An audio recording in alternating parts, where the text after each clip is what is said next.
Je vous avais démontré avec les chiffres du gouvernement et d'autres chiffres d'organismes qui collectent les données, qu'il y a de moins en moins de bénévoles qui s'engagent sur des missions de bénévoles permanents.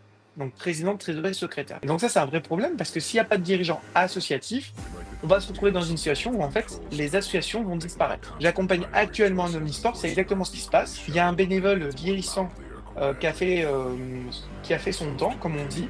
Il a participé à la vie de cette association et il a vraiment contribué à développer cet omnisport. Aujourd'hui, il aimerait transmettre son rôle de président et il n'y a personne qui veut prendre sa place.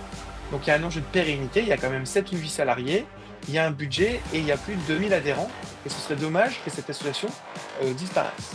Donc il y a quand même un enjeu d'engager, de fidéliser dans le temps. Donc comme je le disais sur piloter son assaut, on a quand même une problématique avec une baisse de disponibilité des bénévoles. La problématique de la société française, elle est en train de se ubériser, elle est en train de se paupériser. Et donc les gens, comme ils ont des préoccupations pour trouver un emploi, continuer à pouvoir vivre correctement, en fait, ils ont de moins en moins de temps pour faire du bénévolat. Il y a de plus en plus de salariés qui travaillent le week-end, le soir, la nuit, ou qui travaillent sur une amplitude horaire importante. Je connais des personnes qui travaillent le matin de 7 heures du matin à 9 heures, puis ne travaillent pas pendant 2 heures ou 3 heures, puis retravaillent de midi à 14 heures, puis arrêtent de travailler, puis retravaillent de 16h30 à 19 heures.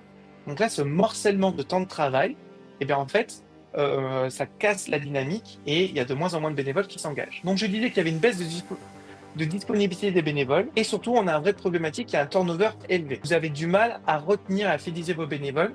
On est vraiment sur cette société de consommation où dès qu'il y a une contrainte, un souci, notamment ma génération, qu'est-ce qu'on fait? On s'arrête et on part. Comment mobiliser les jeunes et comment les intégrer dans le projet associatif, dans le projet d'intérêt général, leur laisser leur place aussi, parce qu'en général, quand je fais des audits, il y a aussi une problématique que les dirigeants permanents qui pilotent l'association ne partagent pas ça, ne souhaitent pas que les jeunes s'intègrent et qu'ils aient leur place. Comme on n'a pas assez de bénévoles, on sollicite trop les bénévoles avec trop de tâches à faire. Et qu'est-ce qui se passe? Au bout d'un moment, ils partent.